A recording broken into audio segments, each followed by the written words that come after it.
Hello everyone, एक बार और मैं हूं आपके साथ सोनाली लेकर मज़ेदार सी रेसिपी मेरी मॉम विनीता की। भाई राजस्थान की एक ख़ास डिश है जिसका नाम है गोंदे की सब्ज़ी। इसे आप इंस्टेंट पिकल या अचार के रूप में भी इस्तेमाल कर सकते हैं। बहुत ही स्वादिष्ट होती है, बनाने में भी बहुत ही आसान है और गर्मियों के मौसम में ख़ास इसका स्वाद आता है। चैनल को अभी तक सब्सक्राइब नहीं किया है तो सब्सक्राइब कर लीजिए, साथ ही साथ लाइक और शेयर कीजिए हमारी रेसिपीज़ को। भाई इस इंटरेस्टिंग सी रेसिपी की शुरुआत में क्या क्या इंग्रेडिएंट्स आपको चाहिए बताते हैं। इसमें हमें चाहिए उबली हुई दाना मेथी। 2 बड़े चम्मच दाना मेथी को गैस पर पानी को बॉईल कीजिए। जब पानी में उबाल आ जाए उसके अंदर दाना मेथी डालिए। 2-3 उबाल आने पर गैस को बंद करके 15 मिनट तक ढक्कन लगाकर रख दीजिए और उसके बाद दाना मेथी छान कर हमने यहाँ पर ली है। अब मसालों की अगर बात करें तो सबसे पहले हमें चाहिए कच्ची कैरी। 300 ग्राम कच्ची कैरी को हमने छिलका हटा लिया है। आधी कैरी को छोटे छोटे पीसेस में काट लिया है और एक कैरी को हमने यहाँ पर कद्दूकस करके लच्छों के रूप में लिया है। मसालों की अगर बात करें तो हमें यहाँ पर चाहिए नमक स्वाद अनुसार, लाल मिर्च पाउडर 1.5 छोटा चम्मच, 1.5 से 2 छोटा चम्मच आप ले सकते हैं।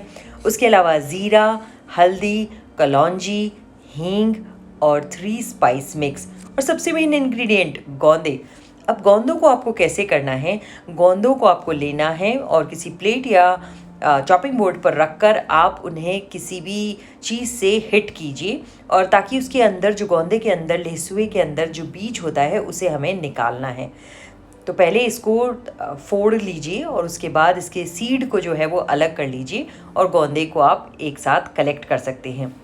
अगर आपको ऐसा लगता है कि आप भूल जाते हैं कि क्या क्या इंग्रेडिएंट्स और किस किस मात्रा में आपको इसकी आवश्यकता है, तो आप डिस्क्रिप्शन बॉक्स में जाकर वहाँ पर आपको डिटेल्ड मिलेगा कि कौन सी चीज़ आपको कितनी लेनी है, यानी कि प्रपोर्शन जो है रेसिपी का वो आपको वहाँ पर मिल जाएगा। अब गोंदों को या कहे लेसुओं को इस तरह से आपने बीज इसके पूरे अलग कर लिए हैं और उन्हें गोंदों को इकट्ठा कर लिया है। कैरी हमने 2 कैरी ली थी, 300 ग्राम के लगभग वो उसका वज़न था। एक कैरी को हमने कद्दूकस कर लिया और एक कैरी को हमने छोटे छोटे पीसेस में काट लिया है।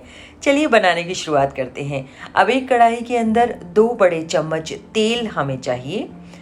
जब हमारा तेल अच्छे से गर्म हो जाएगा तो तेल के अंदर हम डालेंगे सबसे पहले ज़ीरा। जब ज़ीरा तड़कने लगेगा तब जाएगी इसके अंदर सौंफ और उसके बाद बारी आएगी कलौंजी की। इन तीनों ही चीज़ों को बिल्कुल धीमी आंच पर थोड़ा सा मिक्स कर लीजिए। उसके बाद इसमें जाएगी हींग। 1/4 चम्मच हींग हमने यहाँ पर ली है और अब इनको डालने के बाद हमने डाले हैं यहाँ पर गोंदे या इसे लहसुए भी कहा जाता है। इनको ऐड करने के बाद अच्छे से इस सारे मिश्रण को मिक्स कर लीजिए धीमी आंच पर। अब इसे 8 से 10 मिनट के आसपास आप इसे पकने दीजिए।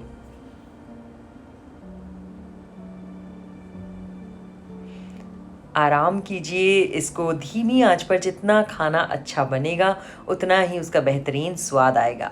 भाई हींग की खुशबू को आप रसोई में महसूस कर सकते हैं। जब ये थोड़ी देर अच्छे से पक गया है, गोंदे हमारे सॉफ्ट हो गए हैं, तब इसमें बारी आएगी कच्ची कैरी को मिलाने की। तो दोनों ही तरह की कैरी यानी कि कटी हुई कैरी और कद्दूकस की हुई कैरी को हम यहाँ पर इस पॉइंट पर अच्छे से ऐड कर रहे हैं। ऐड करने के बाद इस सारे मिक्सचर को अच्छे से कंबाइन कर लीजिए। कैरी का जो खट्टापन है और लहसुए के अंदर जो स्वाद है ना, इन दोनों का जो कॉम्बिनेशन है ना वो बहुत ही इंटरेस्टिंग बनता है। पराठों के साथ, रोटी के साथ या अगर आप ट्रैवल कर रहे हैं तो पूरी के साथ भी इस इंस्टेंट अचार को आप लेकर जा सकते हैं। इन सबको मिक्स करने के बाद अब बारी आती है मसालों की। यहाँ पर हम ले रहे हैं 1 छोटा चम्मच नमक। आप अपने स्वाद के अनुसार कम ज़्यादा कर सकते हैं। उसके बाद हम इसमें ऐड कर रहे हैं हल्दी। यहाँ पर हमने 3/4 चम्मच, छोटा वाला चम्मच हमने हल्दी ली है। उसके बाद हमें ऐड कर रहे हैं हमारा 3 स्पाइस मिक्स। जिसको हमने बनाया हुआ है इक्वल क्वांटिटी में ज़ीरा, सौंफ और साबुत धनिया को हमने मिक्सी में दरदरा पीस के रखा हुआ होता है। ये हमारा 3 स्पाइस मिक्स है। उसको ऐड करने के बाद हम 2 छोटे चम्मच लाल मिर्च पाउडर ऐड कर रहे हैं। वो भी आप अपने स्वाद के अनुसार कम या ज़्यादा कर सकते हैं। तीखा पसंद है तो और ज़्यादा कर लीजिए, अगर आपको माइल्ड पसंद है तो आप मिर्च को कम भी कर सकते हैं। अब इन सारे स्पाइसेस को ऐड करने के बाद अच्छे से मिक्स कर लीजिए और फिर इन्हें अच्छे से पकने दीजिए 5 से 7 मिनट।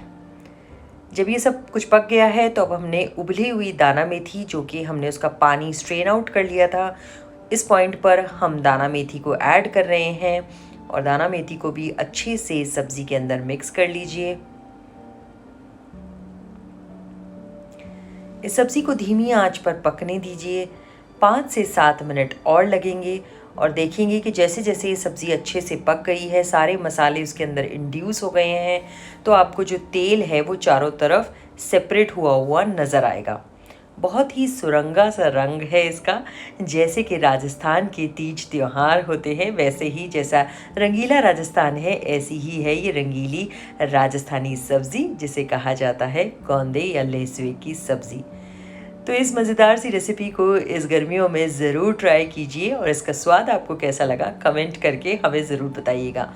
और कौन सी रेसिपीज़ आप हमसे सीखना चाहते हैं हमारे साथ आप शेयर कर सकते हैं।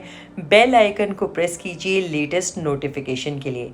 अगर आपने हमारे चैनल को सब्सक्राइब कर लिया है तो थैंक यू सो मच।